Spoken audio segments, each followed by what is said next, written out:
Mais où est donc le chanteur Stromae?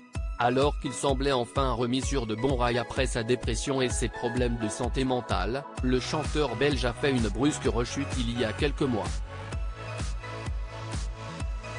Depuis, sa tournée a été annulée et le chanteur vit à l'ombre des caméras, dans son petit paradis. Là-bas, est Paul, pas Stromae. Toujours en délicatesse avec sa santé mentale depuis sa lourde dépression de ces dernières années, le chanteur belge de 38 ans se fait discret depuis quelques mois et l'annulation brusque de sa tournée.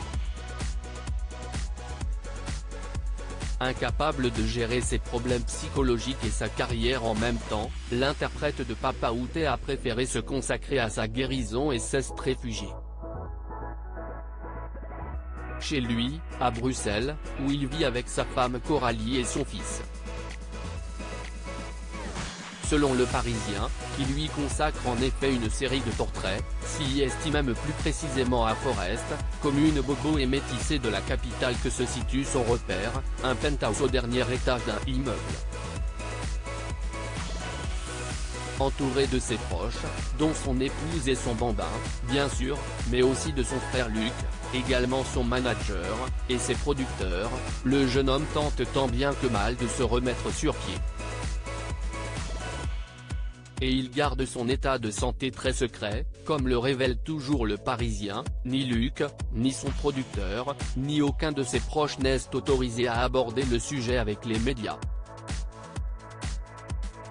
Quant à ses voisins, ravis de connaître Paul, pas Stromae, pas question non plus de leur poser la question. Burn-out et dépression. Il a été absent pendant quelques semaines mais vient de rentrer. Je l'ai aperçu récemment.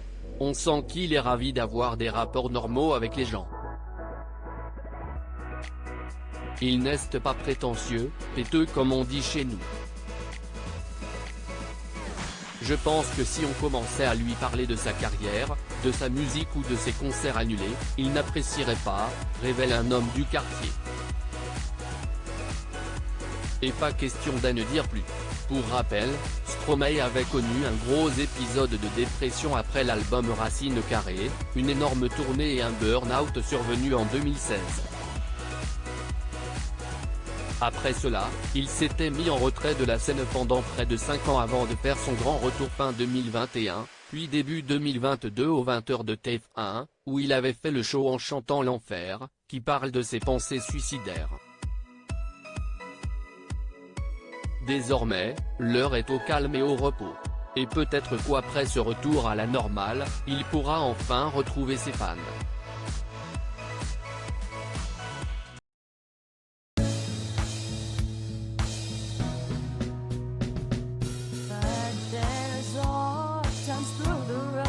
I think you can let me know. Sit down, sit back, let me help you out. The step I gotta seek, so I see you out there's on your